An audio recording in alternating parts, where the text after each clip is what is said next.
the most efficient way of taking people is with mass transit. Yeah.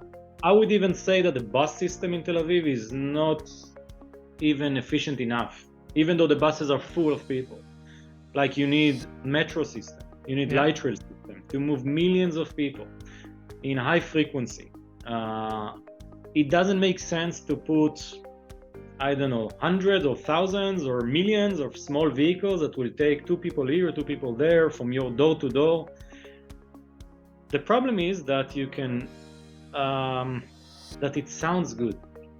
Like when you tell someone, hey, I have an app, you book a vehicle, it takes you from home to work and it will arrive in a few minutes.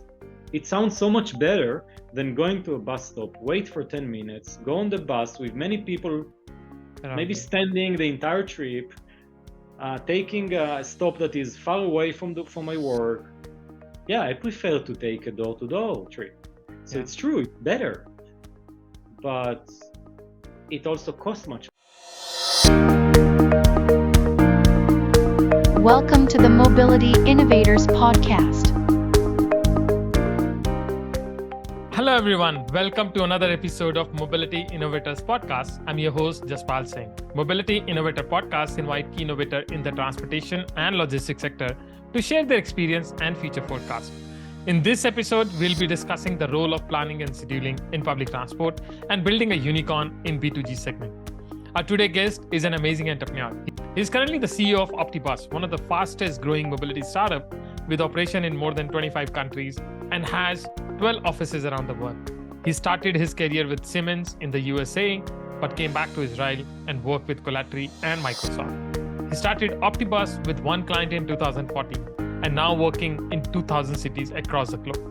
He's the recipient of several prestigious math and technology awards, including the Elkin Prize for software engineering, the Elkin Prize for information technology, and the World Prize for mathematics. I'm so happy to welcome Amos Haggiag, co-founder and CEO of Optibus. It's now time to listen and learn. Hello, Amos. I'm really excited to have you on the show and looking forward to learning from your experience. Hi, Jaspal. Great to be here. Great. So today I'll be spending time getting to know more about you, about your entrepreneurial journey, because you are one of the unicorn founder in a public transit sector, and your thought on innovation in public transport sector. But to start with, I would like you to share some interesting fact about your career that are not on LinkedIn, because your LinkedIn profile is quite rich, but I want something you are still hiding from the world. Yeah, my LinkedIn profile definitely has all my work experience. What it doesn't have is that during all of this, during the time that I work in all these places, I basically worked at Optibus in my spare time. So what you don't see there is that since 2000, let's say 4 or 5, something like that, until 2014, where we actually started Optibus, and that you see on LinkedIn, during all these 10 years, I worked at Optibus. It wasn't called Optibus back then. It didn't have a name, but I worked on the algorithms. I worked on the product. I had so many meetings with transit operators, agencies, learning about their challenges. At some point, they even use the product. I get feedback from them. Like doing all of that in my days off, weekends, nights, together with Eitan, my co-founder. So yeah, that's definitely something you won't see at LinkedIn. But that's amazing. It means the Optibus not only started in 2014, it's actually started in 2004, and you have... It actually started 2004, 5, and yeah, it was like a sidekick. Yeah, but you build a strong foundation, and that's what startup require. The passion to continue. So you solve that problem for 10 years. It means you are really passionate about that problem. Yeah. And you want to solve it, and that's how we see the result now, how Optibus is growing and building up. So you mentioned about your career. You did your Bachelor of Science in Computer Science and Mathematics, and then you started your career with Siemens. Later you work with Microsoft as a senior software development engineer. And in 2014, you actually jump out from the Microsoft and you started with Optibus. And I can imagine it must not be an easy decision, because leaving Microsoft when you are at the high of your career, it was not an easy choice. But we can see, Optibus is the first unicorn which is working in a public transit sector, which not many people understand clearly. it's really a big achievement. I really feel inspired seeing your success. So I'm curious to know, how did you come with this idea? Because you said you started in 2004. Mhm. What did push you to move into this direction, and what actually motivated you to work in this sector for so long? I mean, if you're working for 2004, it's like now 20 years, around 20 years. Yeah. Yeah. So I started Optibus, or we started working on Optibus. It wasn't called Optibus. It wasn't even a company, but I started. So as you said, I learned math and computer science. I was first year at university. I met Eitan, who became a co-founder. We were both students studying the same degree. Um, my father, that's how it started. My father told me, at some point during the first year at university, so he was the CFO of one of the largest public transit companies in Israel. Oh, And he was telling me about the task of planning and optimizing and running a public transit system. And what he explained back then is that how manual it is and how inefficient it is according to what he thought. And coming from the financial side, for him, he was looking at how much it costs to run public transit system. yeah. So a small public transit agency sometimes is like tens of millions, hundreds of millions even, of like, total operational costs if you look at drivers, vehicles, everything. And when you look at a very large agencies, let's say like TFL or something like Yeah. that, then it's in the billions or tens of billions range. So he was, today Optibus is very different focus, but at that point, like he was telling me, I think we are taking something that is so big and impactful and very expensive to run, and we are designing it with very low tech tools like pen and paper, Excel files, people like based on their experience and stuff like that. So he was telling to me, hey, you're like naively, I guess, you are studying math and computer science. Maybe you can solve that problem. He thought it's probably an easy problem that any student can solve. Um, Very quickly, I understood that it's a very complicated problem to solve. And I didn't have any idea how to even start, solving it. But what we did have is that we had access to data. We had transportation operators in Israel that are dying to solve this problem. Just take our data, do whatever you can do with it, give us any solution that is better than what we have. So we have this cooperation, and within time, it took time, many years, that we're working on algorithms and then working on a product, working on the design and a lot on the math side and the performance and the cloud-based part of the system. And at some point, yeah, and I'm continuing with my career. Like I went to the US, to Princeton. I did some work in medical imaging, completely different field.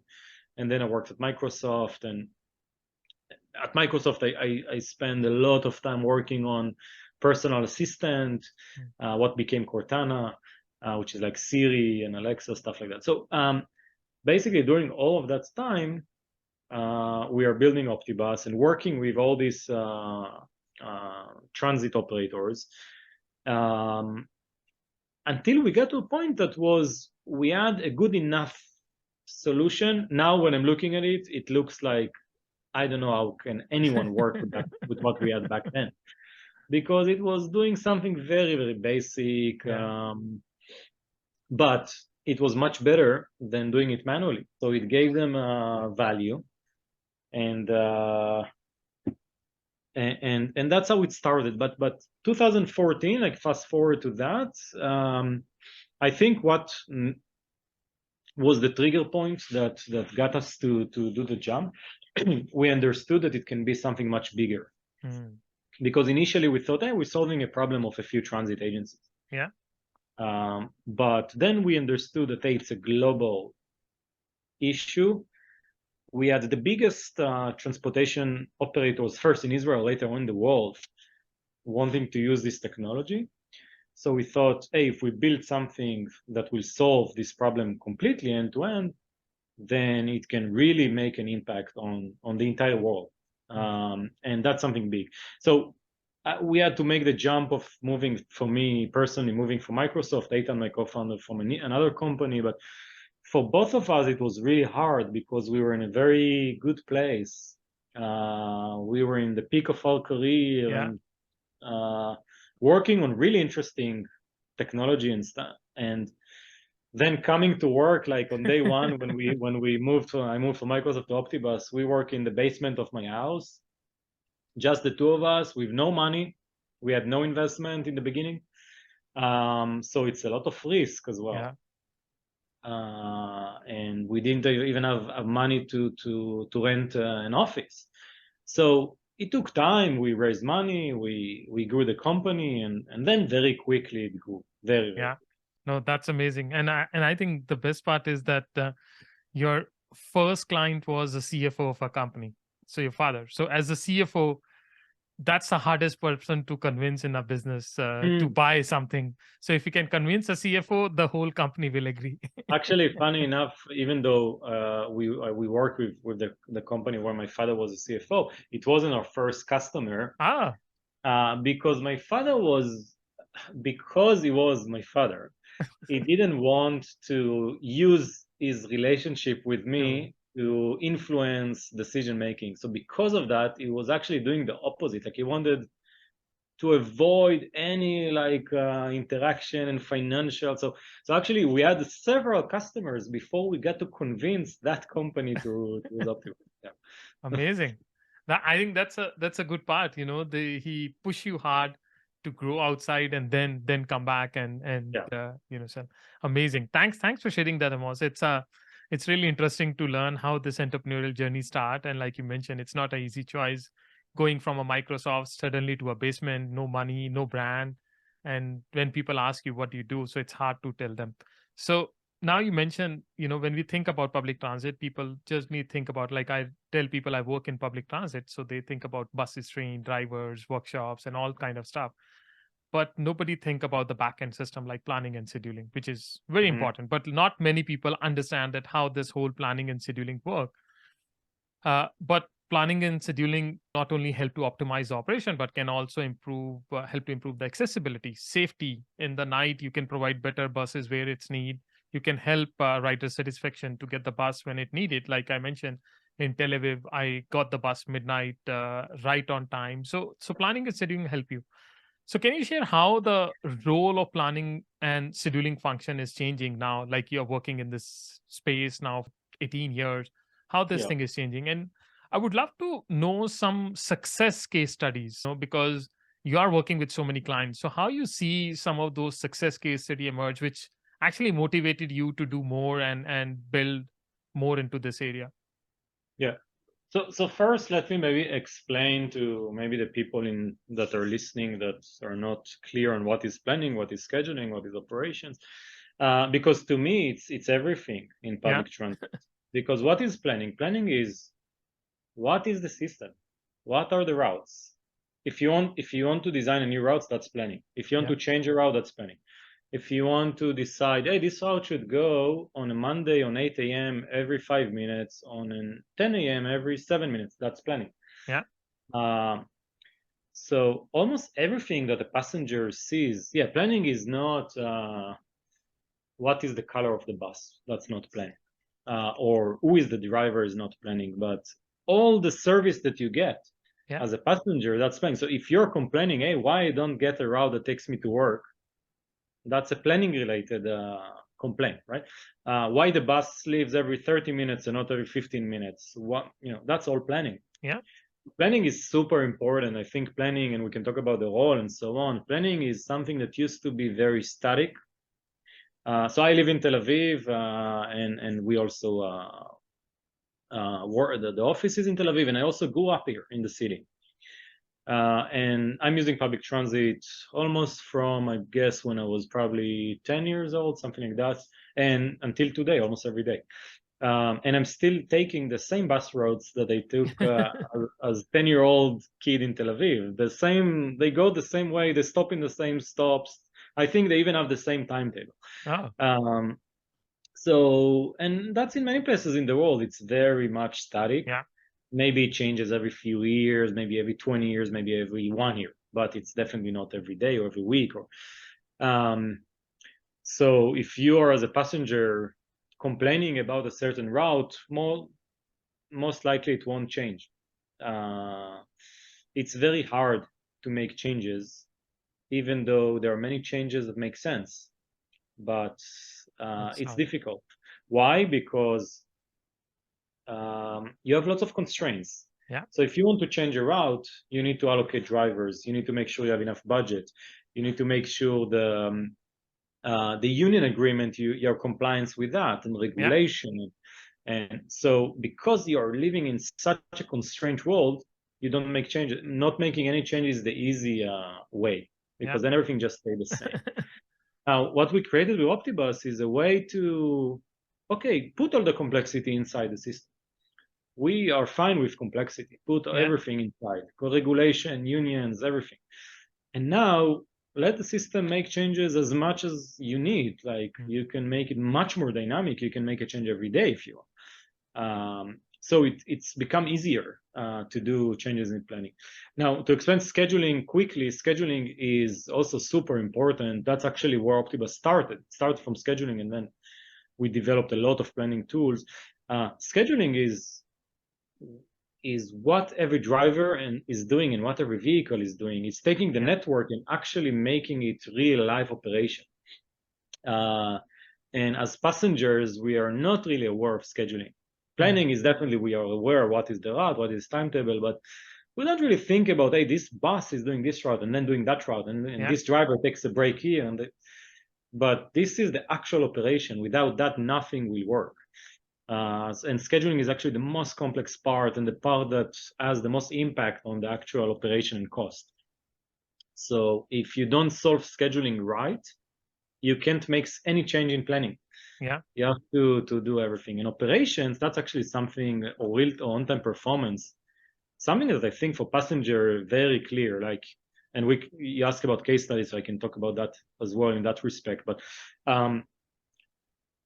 when you wait in a bus stop and the bus is supposed to gather in 8 a.m., but it's 10 minutes late, that's an operational issue or even a planning issue, maybe because the timetable wasn't correct, or so that's an on-time performance issue. And because of that, you can't rely on public transit because it's always late. I can't rely. I need to get to work. I will be late to work, so I'll take my car. So people make decisions because of those issues. Those issues can be solved. They can be solved by using data. There's so much data, but we don't use it. There is data about travel time in every time of the day, every days of the week, every route. There is data about passengers, counting how many people are on the bus. If there are many people on the bus, maybe we should have another bus. Maybe we should increase frequency. If the bus is empty, maybe you can take a smaller vehicle. Why take a large vehicle? There's so many things, right, you can use based on data. Data about maintenance, data about demand, where people live, where they work. Data about different communities, equity, like who is living here, who is my network is serving. Is it the right community that really needs public transit, or people who actually rely on cars?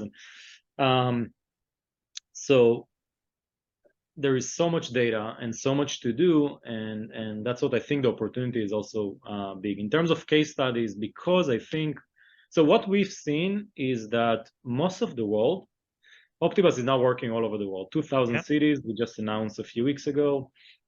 In Europe, all of Europe, Latin America, North America, Africa, Asia, Pacific, all over the world, really, every continent. And what we see is that because we have this global perspective, that almost like most of the world, I would say 70% of what we see, we don't see every place, but we see many. 70% of the world is doing all of what I've just said completely manually. Pen and paper, Excel files, homegrown systems that are completely manual, literally moving like things on the wall. Like we take pictures, I have lots of pictures showing it.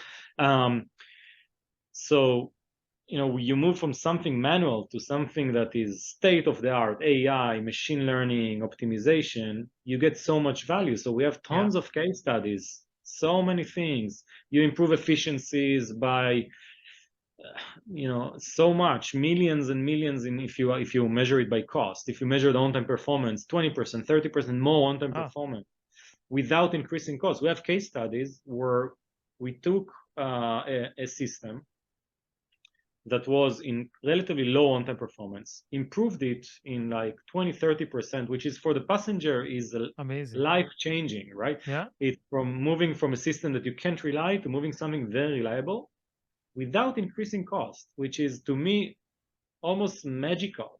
Like, because when you think about it, if the bus is late, okay, extend the runtime. Okay, if it takes 1 hour and 30 minutes instead of 1 hour and 15 minutes, so put more buffers and it will solve on-time performance. If you put more buffers, you need more buses, you need more drivers. We are able to do it without needing more drivers. Without needing more buses, because drivers is a resource that you don't have today, right? We are in no drivers available. Yeah, it's a different time now. Yeah, different time. So and cost and so on. So I think this is really those are the best case studies where you can improve the performance, but you don't need to increase cost. Yeah.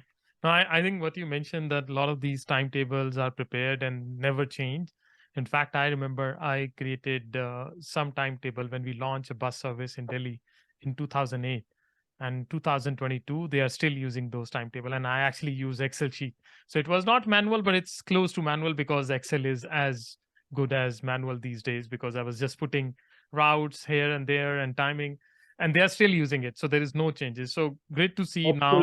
Hopefully soon we will I be know. able to improve Delhi transportation. Delhi transport. And cities in India. We are actually very active in India. No, I know that. So you got a project with Delhi Transport Corporation now, which is amazing, because I would love to see how those timetables change from 2008 to 2022 now. And India, we can talk about it as well, but India and also many other, so public transit is actually very big in those places. Oh yeah. India, Latin America, Asia, huge, much bigger than in the US. Yeah. In terms of number of buses, in terms of the demand, in terms of people, and also the population is big. It's 1 billion. So I tell people it's a 20%. Even on a per capita. So if you look like Brazil, one of the statistics that I saw that was amazed me, that if you take just Rio and Sao Paulo, only those two cities, large cities, but still, those two cities, they have roughly the same number of bus trips as the entire bus trips in the US. I didn't know that. That's amazing. And that's because in Brazil, in those cities, you have about 80% of the population is using buses every day, versus in the US, it's about 5%. Yeah, no, it's huge. I've been to Sao Paulo, and I see the use of buses, and there are a lot of push from the policy side as well. The employer gave a pass to employee to use the buses, so there are a lot of incentive for employees also to use. Now, one of the topic you mentioned is the shortage of driver. It's a huge problem right now, especially in North America and Europe. I spoke to a lot of operator, and they tell me that there is shortage of driver and workforce, so they need to reduce certain route and trip because of this. So how do you think that the planning and scheduling can help to address the challenge of driver shortage, or it's not? The other point I want to check with you, because you're working in this space for so long, a lot of people are now betting on autonomous mobility, and they feel like once you have autonomous fleet, probably you don't need driver and workforce, and then all these problems will be solved. Do you think autonomous mobility will address the driver shortage issue, or it will not have any impact?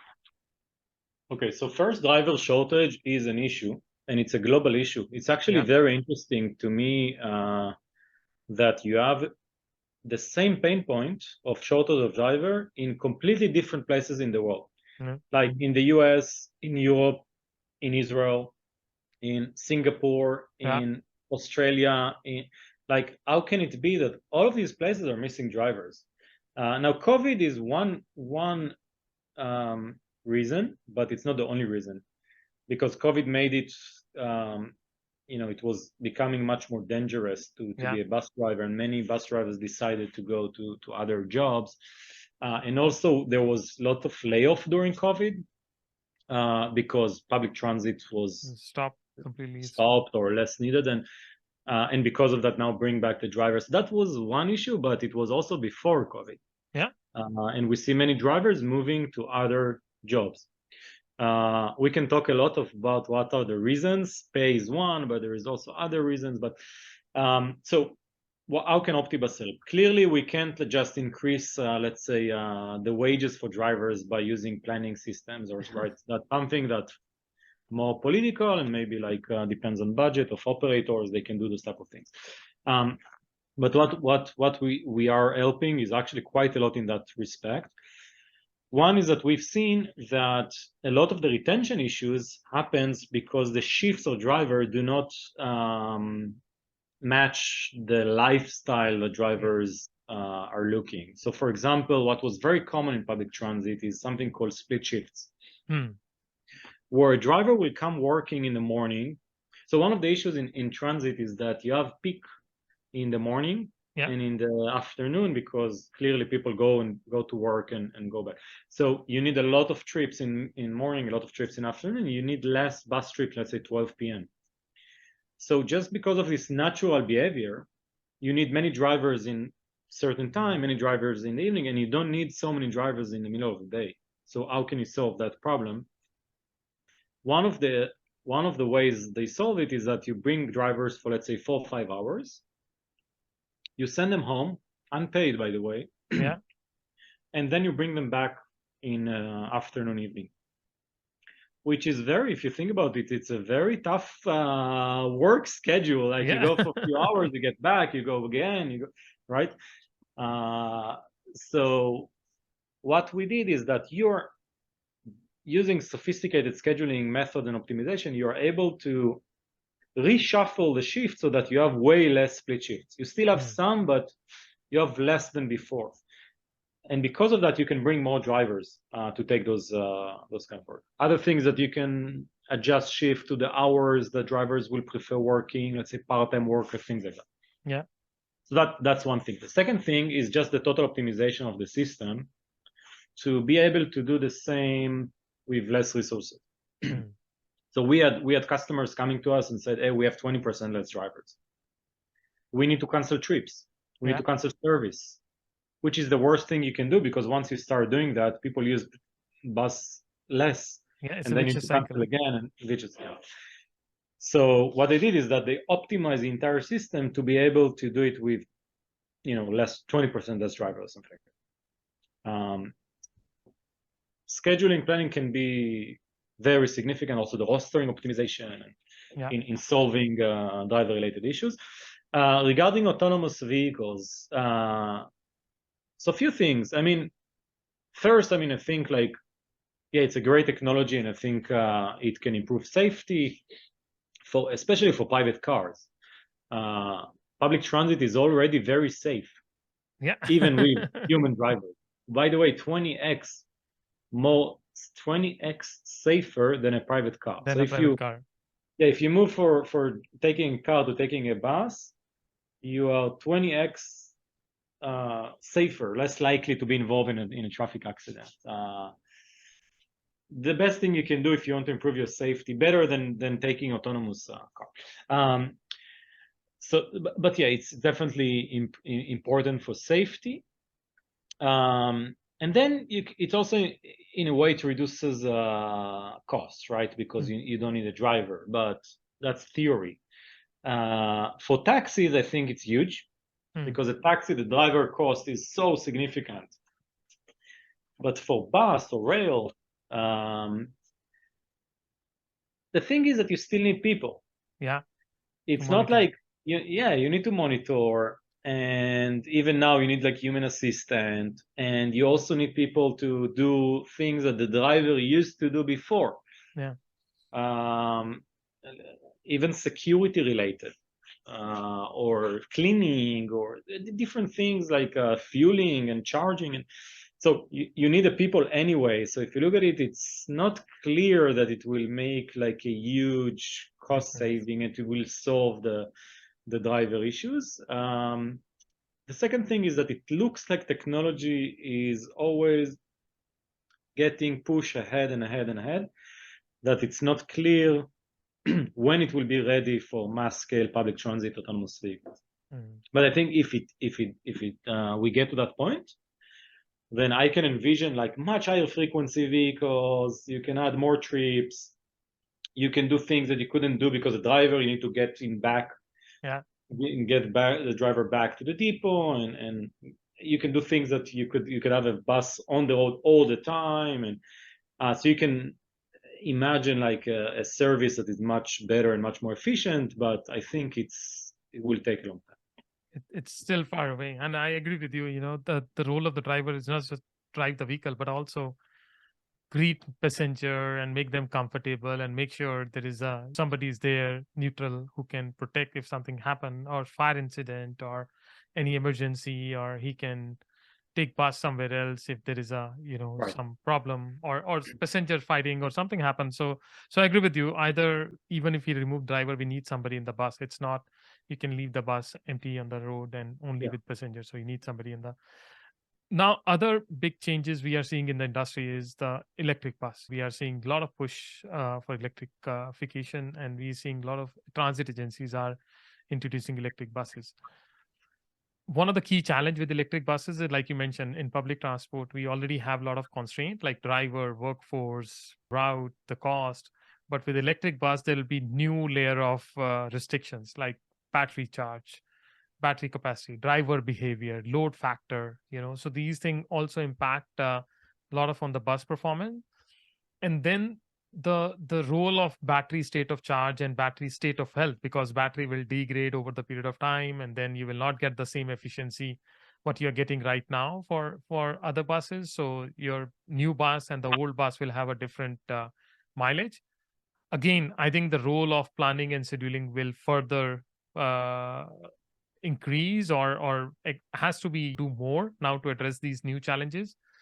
And I think, like what you mentioned, the role of artificial intelligence data analytics will be more important. So can you share a little more like how planning and scheduling, like how you're preparing Optibus internally to move transition toward this electrification? Yeah, so electrification of public transportation, zero emission, the move to zero emission is a very significant part of what Optibus is doing, and we were one of the first to invest a lot into that, because we see that, especially in the US and Europe and many other parts of the world, I think generally worldwide, you will see it, everything is moving into zero emissions. Yeah. Many Everywhere. cities, many countries already committed to that in the near future, like 10 years, 15 years. Now, when you want to go to 100, let's say if London want to get 100% zero emission in the next 15 years, they already need to start replacing like now and next year, because you have certain time until you can replace everything. So London, for example, I think in the last, I think 2 years ago, something like that, announced that they're only buying from now on every new bus It will be electric. will be zero emission. So no more diesel buses and not even hybrid. Yeah. So it's already happening. China is definitely leading by far. I think they're already like 70% or something like that, completely zero emission countrywide. And Europe is moving fast as well, US as well, especially in California and other states. So this is happening, but we talked before about change and about static systems. You can't remain static when you have such a big change, because if you want to move to electric and you're saying, okay, I will change the diesel bus to electric bus and that's it. Okay, now the battery is you're out of battery. So the bus that used to go back and forth now needs to go to a charger. So what do? You have a trip, you need another bus, take a trip. And so suddenly you have a change, a big change to your network. You're actually scheduling that you have to do. And then there is consideration of when do I charge? How long do I charge? Should I use a fast charge or slow charge? Weather impact, people on the bus, hey, I thought the battery will be 60%, it's actually 10%, what do I do? Electricity costs. Electricity costs can change dramatically throughout the day. So do you want to charge? You want to charge when it's cheaper versus when it's more expensive. So this is complicated, and to do it efficiently, you have to do all this optimization and also the learning and machine learning to learn from the data what's actually the state of charge. what's the predicted state of charge. So we invested a lot, and we are working with the biggest EV fleets in the world. Some of our customers, so we have customers, for example, in Santiago in Chile, Okay. which runs the biggest electric bus fleet outside of China. Yeah, that's a big change, It's a big but change. important change. Yeah. No, great. And rightly mentioned, a lot of these complexity you cannot solve with the static pen or paper. You need to have a dynamic system, and you need to bring this machine learning and predictive state of charge. I fully agree with you. That's more important.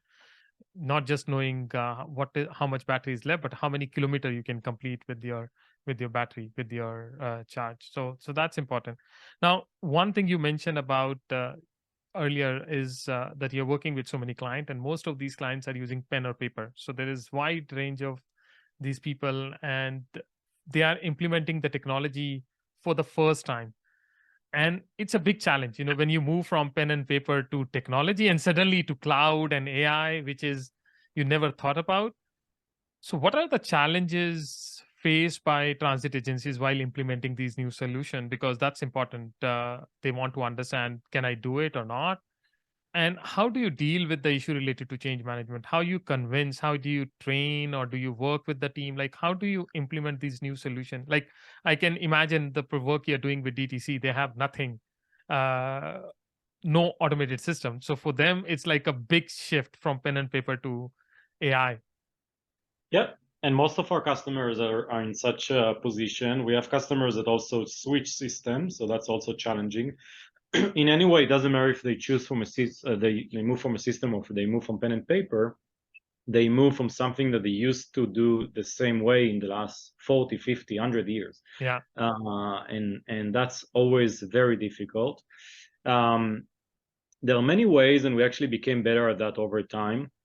I think one is that the system is, even though it's very complicated behind the scenes, and you said AI and optimization and cloud and so on, but for the user, it's actually relatively simple. And it looks more or less similar to what they used to work with.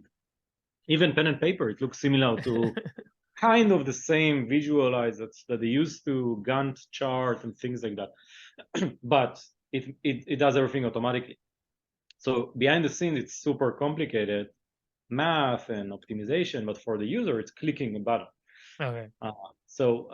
But I agree with you. It's a complex change, both when you are working to convince a customer of using Optibus, and even when they are convinced, like to implement. And we did huge implementation. We did implementation of companies that are like, let's say, the biggest in the UK, for example. It's huge. It's all over the UK. It's many cities. Each city have many different depots. Each depot has a team of schedulers and planners, and super complicated. So we have a team. We have a large team of customer success. Usually they come from experience from the industry, and many of them did that kind of work before. Of being planners, schedulers, and they have lots of knowledge about the public industry. And we work, it's a very high touch type of product. It's not a system of hey, here's the manual, go and implement it. No, we work with you closely. We know that it's hard to switch system or switch from pen and paper. We have lots of tools of integrating the data, of automatically getting the data from different protocols, because we support all the standard protocols. So we make it easier to start. And then depends on the size. For small customers, we can sometimes onboard within weeks, months. For large customers, it can take maybe 1 year. So it's a project, and we sometimes have a team of people working on that. But it's in the end, like, you need to get this confidence, because if you don't have the people that actually use the system, to be confident that it can actually work for them and they can use it day to day, it doesn't matter all these algorithms and all this stuff. I agree. Right? You need to have the people confident that they can do their daily job. Some of those people, they think the computer will replace them. So they worry that, hey, if I go with the system, maybe I won't have a job. which is clearly not correct. And historically, like when you look at all technology, it never replaces any job. You just can do so much more now with a tool. And we never replace anyone in their job. It's just having more capacity to do more and more things and improve the performance and optimize the system. So that's something we put a lot of focus, a lot of investment internally in great customer support, customer success, worldwide. We're doing it in different regions, different languages, different cultures. Yeah. That's very important. Yeah, to understand and talk in their own language. Like you said, a lot of these planner and scheduler, they have a fear that technology will take away my job. So whether I should support that transition or not, but like you mentioned, the purpose is not to replace the job, but help them to give them a tool to do it better, faster, and more frequently. Because a lot of these timetables are not changes for ages. The reason for that is they don't have time to change and make changes in these timetable and schedule and plan. With technology, they can do much faster, and giving that confidence and winning that user confidence is very important. Now, another change we are seeing in the industry is a lot of cities are implementing this on-demand transit, and micro transit is actually emerging as a big alternative to fixed route service, which are not viable. Like a lot of cities in the night trip, smaller suburb area, or your shift, which are not profitable, they are changing. They are completely stopping the fixed line service and actually doing this on-demand transit. You are right now working mostly in the fixed line service. What are your views on this on-demand buses? And one of the key challenge a lot of operators are telling me is they face with integrating the fixed line service with on demand, because there are not many tools available how they can integrate their first line with the on demand. So how do you think one can solve that challenge? Yeah, so I think first on demand definitely has its place, and we do see places where it makes sense. We have partners with many on demand providers globally. So in many cases, our customers of us will use Optibus and will use on-demand providers. I think it makes sense, especially in places with low demand.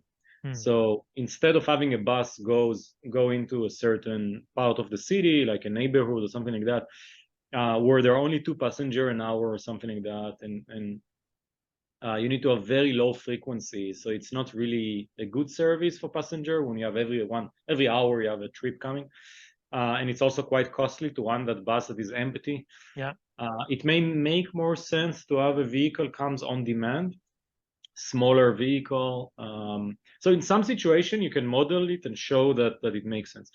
I think the issue that I've seen is many on-demand projects are failing. By the way, right now in Tel Aviv, there was a huge, one of the biggest in the world, I think, on-demand service that pilot that ran for a few years, and now they stopped it just 2 or 3 days ago. Yeah, I don't know if you took that service. No, I haven't, but I didn't know that they have stopped it now. Okay. Yeah, they stopped it as of end of 2022, and I think because that wasn't like a good use of on-demand. So the problem why they stopped it is that it was very costly to operate. Like the per trip subsidy was too high. Okay. Even as high as taking like a private taxi. When you look at how much you subsidize every person trip. So why? Because I think when you have high demand, like in Tel Aviv, center of Tel Aviv, you have high demand. The most efficient way of taking people is with mass transit. Yeah. I would even say that the bus system in Tel Aviv is not even efficient enough, even though the buses are full of people. Like you need metro system, you need light rail system to move millions of people in high frequency. It doesn't make sense to put, I don't know, hundreds or thousands or millions of small vehicles that will take 2 people here, 2 people there from your door to door. The problem is that you can, that it sounds good. Like when you tell someone, hey, I have an app, you book a vehicle, it takes you from home to work and it will arrive in a few minutes. It sounds so much better than going to a bus stop, wait for 10 minutes, go on the bus with many people, maybe standing the entire trip, taking a stop that is far away from my work. Yeah, I prefer to take a door-to-door trip. So it's true, it's better, but it also costs much more. Yeah. So when it costs much more, you need to, does it make sense to put the budget into that, or does it make sense to build like a, much more bus routes? Or when you think about this way, then it makes more sense in many cases to invest more in improving the fixed route system, because it can move people much more efficiently. But because it sounds good, you have so many pilots that are running, and most of them are failing. But having said that, I do think on demand in many cases is makes a lot of sense, and then you need to start thinking about how to integrate it system wide. Because okay, once you understood on the backbone of public transit, you need mass transit, high frequency that will move the masses. On maybe places with less demand, you can use like on-demand vehicles. How do you make sure that everything is integrated correctly? So one example, you may have a bus route that goes all over the place because it needs to pick everyone. High coverage. Now you want to make it high frequency route on the corridor, but now there are places where how do they used to have service and they don't have anymore. So you need to complement with potentially on demand. Not always on demand is the right choice, but there is also micro mobility and other ways. But I think today we're getting to a place where we holistically look at the entire system versus rail separately, bus separate, on demand separate, bike lane separate. Like we need to look at everything together. I fully agree with you. I think that's how the system will work. And in fact, we are seeing why micromobility is more successful in Europe, because integrating with the public transit, compared to US, because there is no backbone, there is no public transit system, so it doesn't work like that. And I agree with you, on demand can be a feeder to a fixed line service, high demand service, and it can work, but it cannot work in isolation with public transit, because then the cost and what you said is absolutely right. I know certain city where the cost is per passenger is more than $50 per trip, which is like $50, right? more than the $50, Uber ride. you can just take an Uber. Yeah, that's what I'm saying. So instead of that, give people option to book Uber and take it, because it's even costlier than that. So it's, by the way, another issue is if you look in those places, like here in Tel Aviv, for example, who are the people that are using the system? Mostly rich people. Yeah. Why? Because they don't want to use the bus system, and that's a more kind of luxury van they can take. Okay, fine, but why should the country pay for rich people public transit system? That doesn't make sense, right? Go take a taxi or something. So that's another. I mean, it should ultimately complement to go to public transit, and we should not differentiate. I mean, invest more money in the public transit if you have. Now, one of the things we saw Optibus growth in last 2 years. I mean, that's remarkable and amazing. So big congratulations to you and the whole team, because in last 2 years, like Optibus was in 500 city in August 21, and now like you mentioned last couple of weeks back, you post this about that now you're in 2,000 cities across the globe. You have client in all 5 continents. You mentioned Asia, Africa, Latin America, North America, Europe, and working with so many transit companies. Now you are interacting, and I know as a founder, you must be looking each city and each client and each transit system. What did you observe? Like, did you observe any similarity or difference between these transit system in different city? And do you find some of the best practices would you like to share from different continent? Like you find, oh, this is happening very good in Europe and this is happening very good in Latin America. Like you mentioned, Santiago de Chile, they implemented this huge electric bus project. What are the best practices you have seen in different cities? Yeah, so yeah, we definitely work in so many places around the world, and it's interesting to see that those places are very different. But in public transit, in many ways, they're very similar. One is the driver shortage issue, which was always like a mystery for me. How can it be that there's driver shortage in completely different places in the world? Like, what is the economy behind it that created such a phenomenon? But for example, it's Latin America, there isn't an issue with driver shortage. So it's not everywhere, but you see it in many places. EV, something that definitely I can say almost everywhere there is either already mandate in place, there is moving into zero emission, either more aggressively or starting, but even like we work in Africa, in Kampala in Uganda, a city with no public transit. And now they're building the first public transit system in the city, which is very interesting project, and we can talk only about that if you want. But in Kampala, Africa, they're deploying electric buses. So they understand that it's important for sustainability and longer term, it's the right solution also in terms of cost and so on. So that's another similarity I would say we see everywhere in the world. Everywhere in the world, same pain point, same manual methods, same static system. So that's everywhere you go. It doesn't matter if it's a very developed world, you go to Germany, you go to London, or you go to less developed places in the world, it's all manual. London, for example, all the public transit system in the city was done using a certain manual, kind of Excel type of work to design the timetable and the routes. London, not like Africa or something. I guess in best practices,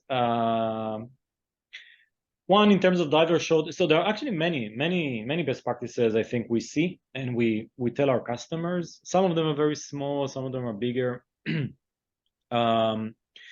terms of EV, we can talk about that. Best practices, we see this EV as a service, as something that that works really well. So let's say you are an operator, an agency, and you only need like 3 electric buses, like many have in the beginning. Does it make sense to create an electric depot and putting chargers and investing so much in infrastructure only for 3 buses? So if you have thousands of buses, it makes sense. But so there are ways to do it, like almost like leasing, where you only pay and you take, like, there is a certain depot that service different customers and things like that. That's something we see in many places, and it's becoming, I think, more and more standard. And it can help like kickstarting the EV. Driver shortage, we see some ways of dealing with that in different places. In the UK, for example, they use a method called rotation, rotating rosters. So when you have a work on a certain week, the next week you have a different type of work. So if you're a driver that gets a bad shift that you don't want, but someone needs to do that. In the US and in other places in the world, you may get the same shift for like 6 months now. So as soon as you get some proposal from another company, you leave, right? Now, if you rotate it and every week you get something else, then suddenly, it's okay. 1 week you get a bad shift, another week you get a better shift. So things like that we see. This is a small thing, but many of those things we see, like, let's say, interlining routes. Many places, they use like kind of the bus is going the same route, back and forth, the same route. And if you interline routes, so if you're doing one route and another route, you can get to much more efficiency in the system. Many things that we just learn from customers, and we bring it as best practices to other customers around the world. Amazing. No, I think the point you mentioned about rotation of driver, it's a big thing, because in North America, especially in US and Canada, you get route based on seniority. So if you are senior, you get the best route, and if you are a new person, you get the worst route. So and that's why a lot of drivers don't want to join, because they don't want to go to the shit route. So they want, I mean, if you do rotation, if you're a new driver, you also get the worst pay. You get the worst pay, the worst route. Like, you have all the incentive in the world to leave the job. To leave the job. No, great. Thanks for sharing these best practices. And I think that's the best part of working in so many cities. You can see and you can observe and you can share with other people, like how you can solve that problem. Now, 2022 was an amazing year for Optibus. You achieved many milestones. You raised more than $100 million, including strategic investment from Volvo. Would love to know more, like what was that investment and how it will be partnered with Optibus. But what are your future plan for 2023, or I would say, what can we expect in next 2 years from Optibus? Yeah. So we have some strategic investors. Volvo is just makes so much sense because they're one of the largest public transit bus OEMs, bus manufacturers in the world, both for public transit and for coach, and also a big player in the EV space. So we just saw them in almost every customer that we have. So it just makes sense to combine partnership there, and also with other strategic investors that we have. Each one brings their own angle.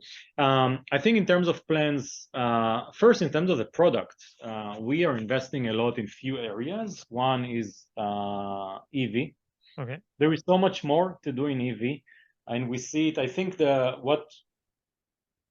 main change that we see now is that EV is moving from small scale to now large scale. And when you move to large scale, you have new problems. Yeah. For example, many buses are charging on the same time, and now you have an issue of electricity The peak. grid issue. Grid issue. And prioritization between different vehicles, who should charge first? Maybe one vehicle should charge faster than the other because, hey, there is a trip in 5 minutes. And so many things that we see, only once you start rolling more and more EVs, you're starting seeing more and more problems. So we're investing quite a lot in that. We're doing a lot of investment in, let's call it, real-time aspects of public transit. So we didn't touch that, but think about it. You did a great plan, you did great schedule, but now you have a traffic jam. Yeah. So everything collapsed. Like all the plan now collapsed, right? The bus needs to get to the second trip, but it will be late. And the next one will be late, and next one. So you have to solve it in real time. So now you have a scheduling planning problem, but in real time, and it has to be solved within 1 minute. And so many things around the real time aspects. We are putting a lot of focus in the next few years. And keep it expanding. Optibus is in 2,000 cities, but it's still a small part of the world, even though it sounds like a lot. Many of the countries that we are, we just started. Like India, for example, we just started in India. India is a huge place. Latin America, we expanded in Brazil very rapidly, and now in Chile, now in other countries. And we just see the same issues everywhere, and we think Optibus can bring so much value to so many places in the world. Africa is a place where, for the first time, public transit will be available for so many cities in Africa. Game changer for the people in Africa, which only 5% of the population is using as a car. So people walk to work, or they use unofficial public transportation systems. So building an official public transit that you can trust, that is high frequency, that move the masses, will be game changer. And being part of this project, where for the first time Optibus can be used to build a new. Usually we come to a customer, they already have an existing system, we just make it better. Now you design it from scratch. That's amazing, and the biggest impact you can have. Yeah, and it's also amazing to see, when you construct something from zero, like there is no base and you build it from there. So you can also do a lot of experimentation and make it much better. Can be an example. I mean, in future, you can share the Kampala example with many other city, like how they build and using that service. Great, amazing. No, thanks for sharing that. And I agree with you. The priority you mentioned, EV, real time, and expanding into more city. That make much more sense.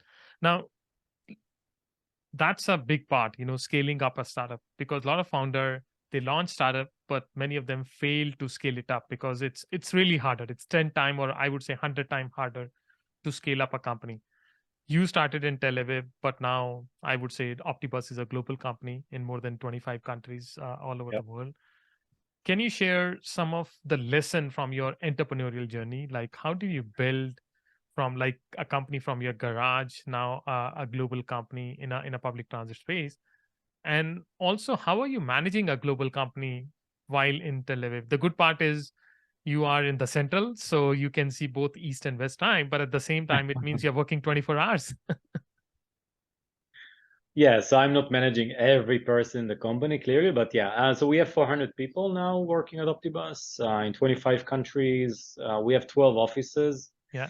We build Optibus very distributed in a way, so it's not like centrally, I'm making all the decisions and telling everyone what to do. It's definitely not working like that. So we have different regions. Each region have its own kind of management. Um, and they can make local decisions about the region. Because we have customers in so many places, you have to distribute the decision making. I think we are fortunate to have people that are really committed to the company's mission and very much aligned with the company's values and vision.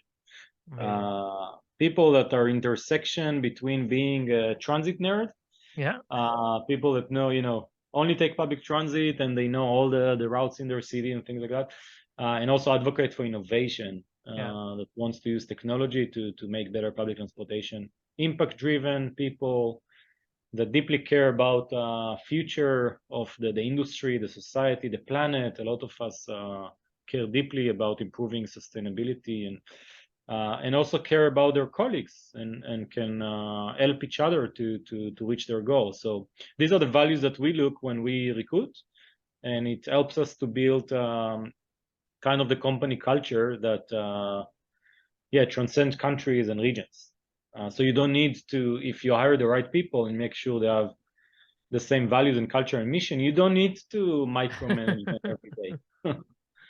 And I think that's very important for any scale up startup. Like you need to build a right team, right kind of people, and who can more passion driven. Like one of the point you mentioned, I wish all the public transit companies management should be using public transport, because a lot of time these people who are heading or leading these public transit agencies, they never use public transit, so they never experience what is the passenger going through. So the point you mentioned, that people who are working with Optibus are also public transport nerd, because they use the system and they saw firsthand what are the challenges.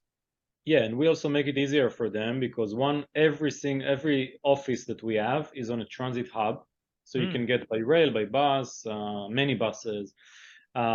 We saw an issue with some of our employees. They're telling us the office is on a transit hub, but I don't live on a transit hub, so I don't have a bus or a rail that comes from my house. So, but I have one that is maybe 2 miles away. So what we did is that we brought all employees bike or scooters, electric or non-electric, depends on what they want, so they can get to the bus or the rail. So we have almost, I think, 90%, something like that, of our employees are getting to work either public transit or walking or biking. Yeah. No, that's amazing. That can be a good practice for all the companies, like those who are working in mobility sector. Make sure your employees are connected with mobility option and use public transport or other sustainable mobility option and reach there. Great. Thank you for sharing that practice, Amos. Now, this is my last question. Now, Optibus has raised more than $262 million till date, which is amazing in terms of fundraising. But generally, I saw VC firm like B2C, business to customer or business to business segment. They don't like business to government sector. Like I talk to VCs and I say B2G, and they say like, oh, big no, because the sales cycle is long, it's unpredictable. They don't want to work with government and all. But you are one of the company which is successful in B2G sector. I mean, you have B2B space as well, but B2G is your biggest gameplay. Can you share what is your secret mantra to raise funding and convince investor about B2G, and what are the key challenges faced by the startup in transit and mobility space? Like what challenges you face in the initial year to convince people or the government agencies to work with Optibus? Yeah. So first, Optibus is B2B and B2G.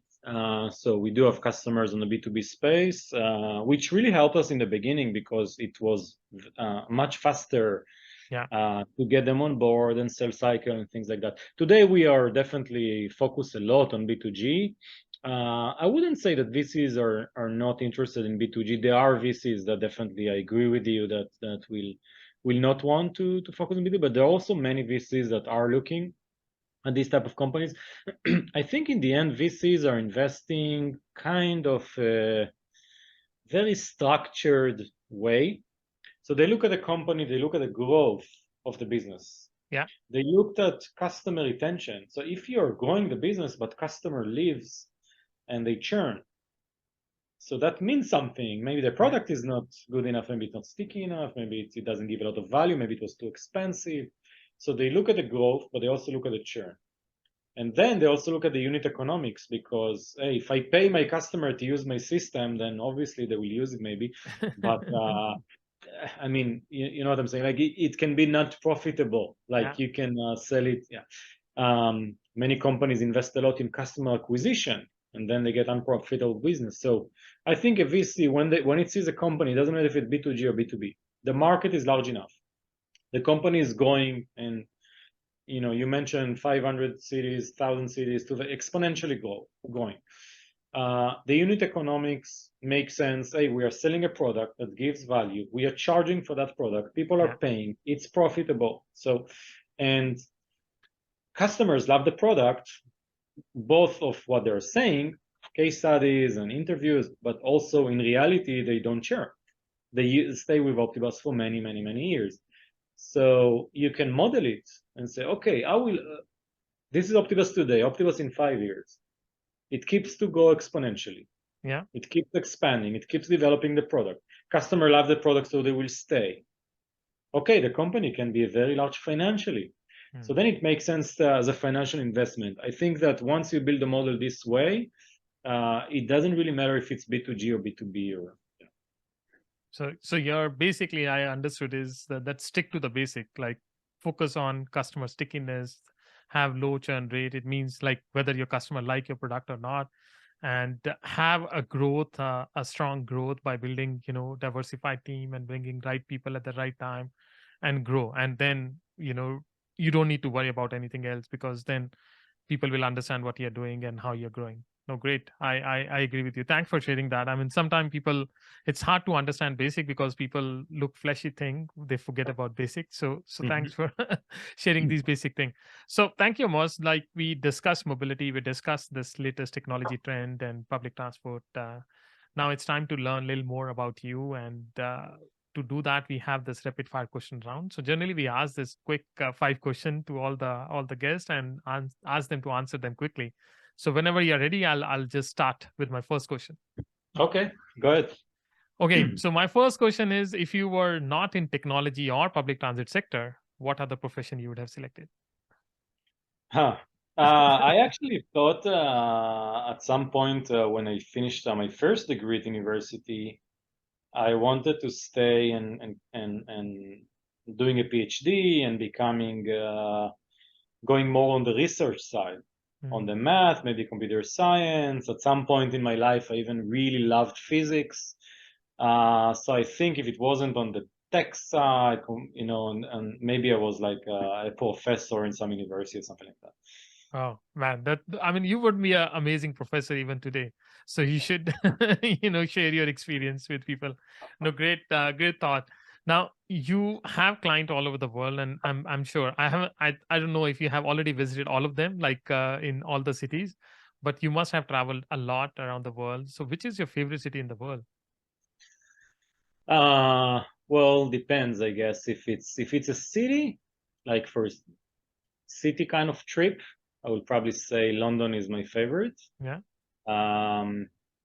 But if it's more nature, then Italy, like north of Italy, is my favorite place to go. Many places in that area, Dolomites, Garda, that area, I will go like on vacation anytime. Amazing. Yeah. I mean, London is everybody's favorite for the city, but great to know about the Northern Italy and all. Now, this will be a hard question for you. Is you must, like you mentioned, you're using public transit in Tel Aviv, so I'm pretty sure whenever you're going anywhere in the world, you will be using public transit. Yeah. Which city has the best public transit network in the world? So I don't think I can answer that question because I didn't use all the public transit system in the world, and I'm sure that there are, let's say, great transit system in Japan, for example. I never been there, so I don't know. But let's say from the transit system that I used, yeah, I would say maybe not the most common, I guess, answer, but I think London is the best one. London is the best one. Even though I know many people, like we have a large office in London, I know that many people are complaining all the time. But to me, it's high frequency. I think it's one of the only cities that I see that really respect buses. Yeah.